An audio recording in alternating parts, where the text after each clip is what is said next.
저는 대중 강연을 할 때마다 윤석열, 김건희는 왜 저렇게 사람들이 탐욕스럽고 왜 저렇게 뻔뻔합니까? 라는 질문을 많이 받거든요. 그럴 때마다 그렇게 말씀을 드렸습니다. 우리가 자라면서 들어왔던 가치가 뭡니까? 그러니까 학부모가 된 우리 부모님이 학생이 된 나에게 제일 먼저 가르쳐 준 게 뭡니까? 예. 그거는 누구나 다 선생님 말씀 잘 듣고 공부 잘해라. 이 말을 듣고 자랐단 말이죠, 저희가. 예. 그러면 그 안에 담겨 있는 의미가 뭐냐?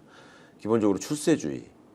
그 다음에 한국적인 현실에서 뭔가 생존을 위해서 선택해야 됐던 사대적인 마인드가 있습니다. 친미 사대주의. 예. 예. 이런 것들이 한국의 그 특이한 지배 이데올로기로 작동을 했고 그 결과물로 남성에게 과거에 요구됐던 거는 그 서울법대, 고시 뭐 이런 걸로 표현되는 출세지향적인 것으로 일변화됐었고요. 그 다음에 여성들의 경우에는 상당 기간 동안 장래 희망이 뭐냐고 물어보면 초등학생들의 한 60% 정도 되는 여학생이 현모양처라는 동일한 대답을 했던 적이 있습니다. 예, 예. 현모양처라고 하는 것이 자신의 삶보다 남편의 삶에 남편의 사회적 지위에 의탁하는 여성의 모습 이런 것들로 돼 있었잖아요. 그러니까 그런 결과물이 네. 수단과 방법을 가리지 않고 자리를 탐하고 권력을 탐하고 욕망을 발현하고자 했던 윤석열의 모습. 예. 그다음에 수단과 방법을 가리지 않고 자신의 모양을 바꿔가면서 남편까지 심지어 바꿔가면서 자신의 사회적 지위를 얻고자 했던 김건희의 모습. 이걸로 그냥 다 응축돼서 나타나 버린 것이 아닌가 생각을 했는데 거기서 유일하게 빠져 있었던 게 친미 사대지향적인 행동을 할 기회가 윤석열한테 없었거든요. 예, 예. 한국의 검찰에서 예, 예. 검사 생활만 했으니까. 예. 근데 그런 것들을 출세주의와 이 친미사대적 지향을 한 몸에 갖고 기회주의적인 처신으로 연명해왔던 한덕수라는 인물이 한국 현대사가 갖고 있던 어떤 암덩어리들을 그대로 표출하면서 몰락해가는 과정으로 이번에 딱 떠올랐다 수면 위에. 예. 저는 이번에 이거를 확실하게 국민들이 절감하고 이제는 뿌리를 뽑아낼 어떤 그 시기에 왔다는 역사적 필연이 아닌가.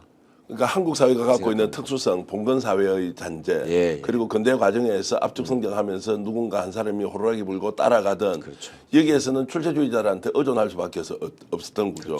그런데 우리 대중의 일반적인 지금 그 출세주의자들은 그래도 국가 간 애국심, 또 공적 의식이 남다를 것이라고 생각을 했는데. 네. 지식과 품격까지도 더 뛰어날 거라고 생각했죠. 냈는데 이제 이게 이제 아니고 막상 자신의 이익 앞에서는 완전히 무너져서 예. 오히려 국가가 부여했던 그 전문 자격 또는 좋은 대학에서 가지고 오는 일종의 인센티브를 사유화함으로써 더 이상 지탱할 수 없는 이제 지경까지 와버렸다 이런 그러니까 것이고. 을사늑약이 있었던 1905년 이래로 지금 120년 그러니까 두 갑자가 돈 을사년이죠. 예, 예.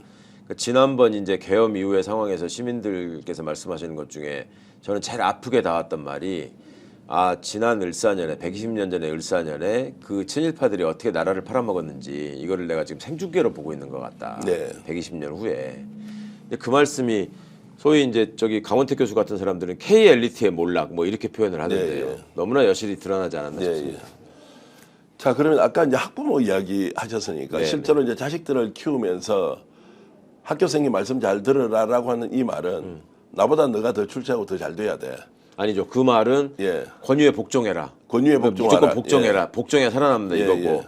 공부 잘해라라고 예. 하는 거는 경쟁에서 승리해가지고 무조건 친구를 딛고 올라가라 예, 예. 이거잖아요. 예. 그러니까 제가 그 외국의 관찰자로부터 들었던 좀 쓰라린 얘기가 그게 있었어요. 한중일이 예. 되게 세계적으로도 좀 특이하게 가까운 나라로 이렇게 모여 있다.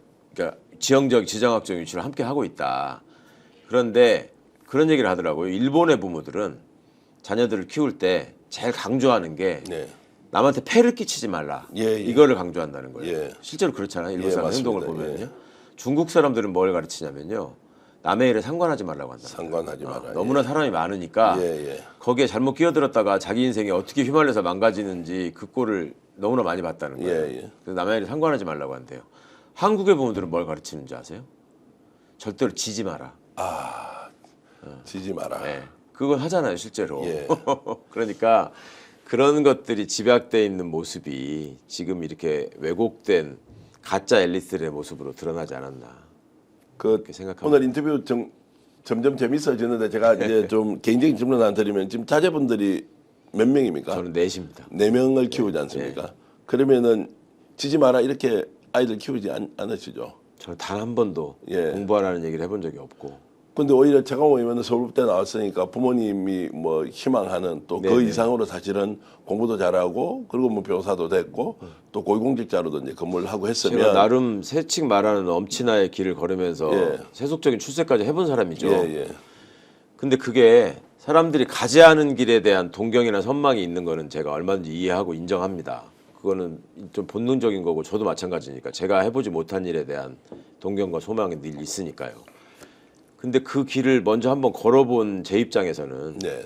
부모로서 아이들에게 기존의 무슨 그 출세주의에 근거한 그런 트랙을 요구하고 싶은 생각이 정말 하나도 없었습니다. 네. 그리고 제가 그 길을 걸어오면서 접했던 많은 사람들을 통해서 직접 경험을 한 게 있지 않습니까? 한국 사회에서 출세와 성공이라는 게 어떤 의미고 그거를 이루었다고 평가받는 사람들이 스스로는 얼마나 마음이 가난하고 얼마나 계속 채우지 못하는 허기 때문에 초조해하고 그러다가 더 망가져가는지를 숱하게 제가 봤기 때문에 네.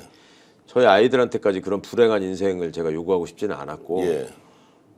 그런 점을 제 나름대로는 잘 지켰다고 자부하고 있습니다. 저희 애들도 저한테 뭐 예를 들면 제 생일날이라거나 뭐 본인들이 대학에 들어가는 때가 됐다거나 뭐 그럴 때 아빠한테 편지를 쓸 때가 있잖아요. 네.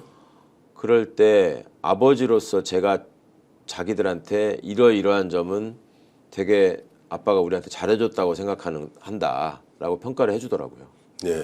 그러면 이제 그 경우도 아버지가 마음 먹는다고 하더라도 어머니가 그 생각을 안 하면 안 되는데 그래도 부인께서는 그런 방향에 대해서 전적으로 동의를 네, 해야죠. 전적으로 동의했고 그러다 보니까 제가 이제 시골에 내려가서 산 지가 한 20년 정도 되는데요. 예. 애초에 거기 내려갈 때부터 사실은 일종의 결심을 하고 갔어야 되죠. 그 전에 제가 평촌의 아파트에서 살았는데 예. 그 평촌이 그 학원 이런 게 그 대치동 못지 않습니다. 예, 예. 그 과천 지역의 학생들이 평촌으로 오거든요. 그러니까 처음에 저희 큰애가 초등학교를 들어가니까 아파트의 학부모들이 이제 엄마들 중심으로 아이들을 이렇게 조를 짜가지고 함께 과외시키고 뭐 네, 이런 예. 걸 하잖아요. 예. 그런 커뮤니티를 만들기 위해서 많이 제안을 하셨다고 하더라고요. 네. 그래서 제가 여기 그냥 살면은 이게 불안해할 것 같다. 네. 저기 흐름에 뒤처지는 거 아닌가라는 불안감이 학부모로서 생길 것 같다라는 생각이 들어서 정말로 거짓말 하나 안 보태고 그냥 바로 컴퓨터 킨 다음에 단독주택, 학원 없는 곳 이렇게 검색해가지고 막 네. 찾아다녔습니다. 그래서 결국 가서 단독주택에 살고 있는데 결과적으로 저는 굉장히 아이들한테 뭔가 좋은 삶을 선물했다고 생각하고 애들도 저한테 아빠가 우리한테 해준 게 중에 제일 잘한 게 이 시골 마당 있는 집으로 이사 와준 거다라고 네. 평가를 해주더라고요. 근데 이제 똑같이 서울법대 나와서 지금 윤석열 정권 하에서 장관했던 사람, 검찰총장 했던 네네. 사람, 자식들 출세시키려고 네네. 이제 일본말 좀 써서 보내면 그냥 야매로 뭐 야매라는 표현이 그렇죠. 어쨌든 부정한 방법으로 취업시키고 막 네네. 이런 방식으로 하는 것 있지 않습니까? 네네. 이런 것과 이제 정반대의 인생을 지금 살고 계신 거네요. 그게 결과적으로 더 낫다. 그러니까 뭐 오늘 방송 어떠셨습니까? 마음에 들었다면 구독, 좋아요로 스픽스를 응원해 주십시오. 여러분들의 구독, 좋아요는 가장 큰 힘이 됩니다. 스픽 구독, 좋아요.